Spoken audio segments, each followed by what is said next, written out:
Secretario de Educación en Jalisco, Juan Carlos Flores Miramontes. Secretario, ¿cómo está? Muy buenas tardes. ¿Qué tal? Muy buenas tardes, José Ángel. Como siempre, un gusto saludarte. Igualmente, secretario. Después de los sismos de estos días previos, ¿cómo se encuentran los planteles educativos? Pues mira, José Ángel, en términos generales se encuentran bien. Hay que decir que la infraestructura educativa, si bien hemos reconocido que requiere mantenimiento, en su integridad estructural se han dado buenos resultados. No sin que esto signifique que no tengamos afectaciones. Hemos tenido hasta el momento 51 reportes de escuelas de esta estrategia que hicimos, que a través de la plataforma digital que utilizan todos los directores y maestros pudieran reportar daños. Se reportaron estas 51 escuelas.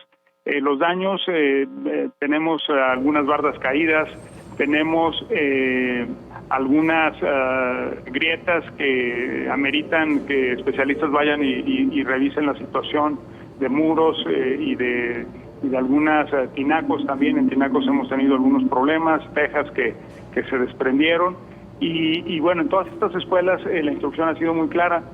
No se pueden usar hasta que alguna persona calificada, ya sea de Protección Civil del municipio o Protección Civil del Estado o de CIOP o INFEJAL, que son los dos órganos que construyen escuelas en Jalisco, nos puedan garantizar su seguridad. De esas 51 escuelas, ya después de haber sido revisadas, 16 de ellas sí van a requerir una reparación. Están zonas acordonadas de esas escuelas y en 14 todavía no regresan los alumnos a utilizar las instalaciones porque requieren de estudios más detallados. Pero pues siempre estamos anteponiendo la seguridad de los niños y las niñas. El 99.97% de las escuelas están ya funcionando con normalidad después de haber sido inspeccionadas. Estas 14 escuelas que nos menciona, secretario, todavía no regresan los niños a las mismas. ¿Dónde están recibiendo su preparación? Bueno, desde el primer día que ya no pudieron estar, recurrimos a la estrategia que ya conocíamos de la emergencia sanitaria, de trabajar a distancia, por los canales que cada escuela ya vino estableciendo en estos 2 años y medio prácticamente. No es la situación ideal. En las escuelas en donde la reparación vaya a demorar semanas, evidentemente vamos a localizar a los niños en una nueva instalación. Estamos buscando escuelas a contraturno, estamos apoyándonos también. Ya hemos resuelto 2 de esas escuelas a través de apoyos con municipios. Por ahí también una organización religiosa nos está habilitando algunas aulas. En fin, en los próximos días estaremos garantizando el servicio educativo para todos esos niños y niñas. ¿Se tiene ya de momento un estimado del costo que representará la reparación de esos planteles, secretario? ¿Y en cuánto tiempo se podrán llevar a cabo los trabajos? Es variable. Hay escuelas en donde la barda es la que hay que intervenir y esa se puede hacer relativamente rápida. Tenemos que hay otras escuelas que sí van a requerir una intervención mayor y eso en los próximos días también podremos pronosticar a cuánto tiempo por escuela le tomaría la reparación. ¿Estos planteles se suman a los que ya se venía arrastrando con algún tipo de requerimientos o problemáticas por resolver, secretario, a lo largo de este periodo de la pandemia que también les representó o deterioro o inclusive, bueno, fueron víctimas del vandalismo? ¿Cuántos planteles también ya requerían atención por otros factores? Bueno, en este momento tenemos atención a esos casos que mencionas, escuelas vandalizadas, escuelas que requerían una intervención profunda por el mal estado en el que se encontraban, etcétera. Todo esto agrupado en las escuelas que más urgencia se tenía o la magnitud de intervención era mayor y suman 351. Esas 351 escuelas no están dentro de estas nuevas 16 escuelas que van a tener que ser intervenidas. Sí estaban en un listado de intervención, porque hay que decir que son escuelas, ahorita a la mente se me viene el caso, por ejemplo, de las secundarias de Centro de Puerto Vallarta, que estaba programada, pero que también el sismo le provocó mayores daños, o en el caso de Sayula, una escuela que estaba por ser intervenida, que fue una de las que sufrió daños, y tenemos 2 escuelas que estaban siendo ya intervenidas en su programa de rehabilitación, y justo por tener, no tienen los alumnos evidentemente, pero justo por tener algunas losas en proceso de instalación es que se vinieron abajo, afortunadamente sin ningún riesgo a alumnos ni a los trabajadores de la construcción que estaban ahí. Es decir, en resumen, podríamos decir que sí son escuelas adicionales, pero que estaban programadas para ser intervenidas. Secretario, por tratarse de construcciones, tal vez la mayoría todavía, cuando hablamos de las escuelas antiguas, ¿qué porcentaje cumplirá realmente con los estándares que ahora se mantienen dentro de los reglamentos para pues, evitar impactos de este tipo de fenómenos como lo son los sismos? Es decir, ¿qué tantos tendrán infraestructura ya antisísmica aplicada en los mismos? En ese sentido, pues Ángel, todos, porque no puede haber un servicio educativo en una instalación que no cumpla con los requerimientos. Es por eso que también la construcción de las escuelas tiene un costo adicional al metro cuadrado ordinario porque tienen esquemas antisísmicos. Tiene razón en el sentido de que hay escuelas muy antiguas que tal vez no cumplían no cumplirían los estándares de hoy, pero han sido reforzadas o han sido valoradas por especialistas en estructuras y les han dado la viabilidad. Tanto escuelas públicas como privadas requieren un dictamen de protección civil para poder operar. Pues si una escuela está operando es porque tiene ese dictamen. A lo que nos hemos referido con todas estas escuelas, las 351 son escuelas deterioradas por la falta de mantenimiento.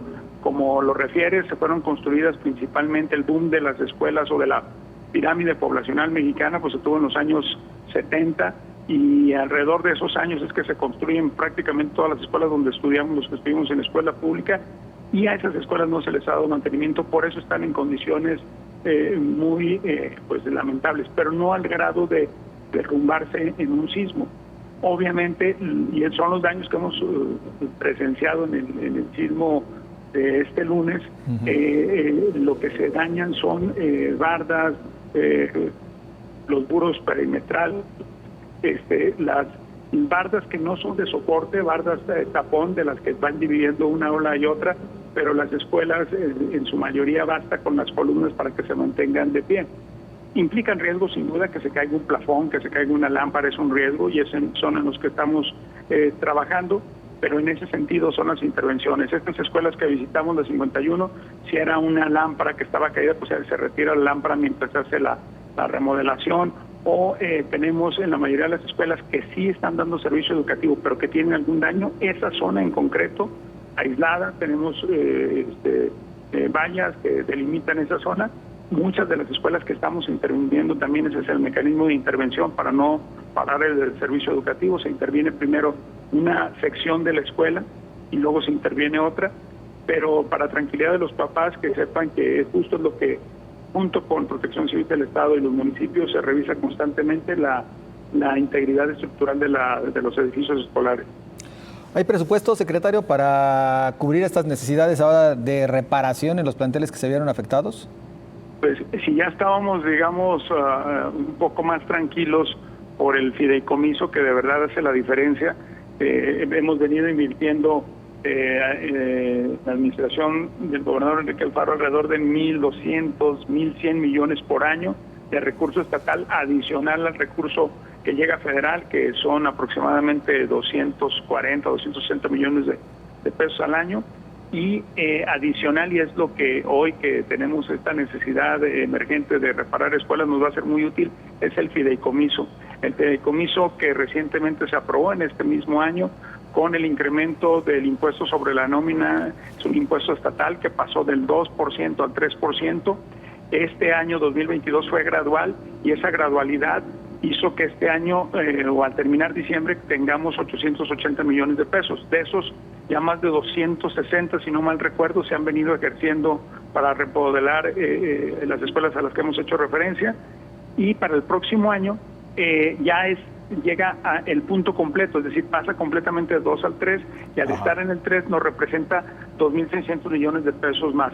Entonces sí hay recurso, un recurso que evidentemente ya lo teníamos destinado en una orden de prelación de importancia de escuelas en función a su alumnado, a 11 criterios que dimos a conocer recientemente. Hoy le vamos a tener que hacer algunas modificaciones para atender estos casos emergentes urgentes. Este recurso, este fideicomiso, vaya, que justamente obtiene el recurso económico a partir de este aumento en la tasa del impuesto sobre nómina, ¿solamente será para reparación o también para construcción de nuevos planteles? Abarca tres conceptos, abarca la construcción, el mantenimiento y el equipamiento. Es bastante flexible. Lo que sí es que el 100% de este fideicomiso solo se puede utilizar en escuelas, en servicios educativos, y pues de verdad que esa es ya era una buena noticia hace unos meses cuando se anunció. Hoy de verdad que es la vía por la cual vamos a poder intervenir estas escuelas a la brevedad. Pues bien, secretario, qué bueno que sí existe el recurso y seguramente entonces pronto veremos que todo vuelva a la normalidad en estas escuelas, ¿verdad? Dios mediante será, y esperamos también que permanezcamos con las buenas prácticas de los protocolos, porque también nos dio mucho gusto ver, pues hombre, acabamos de unas horas antes de hacer un ejercicio en todas las escuelas.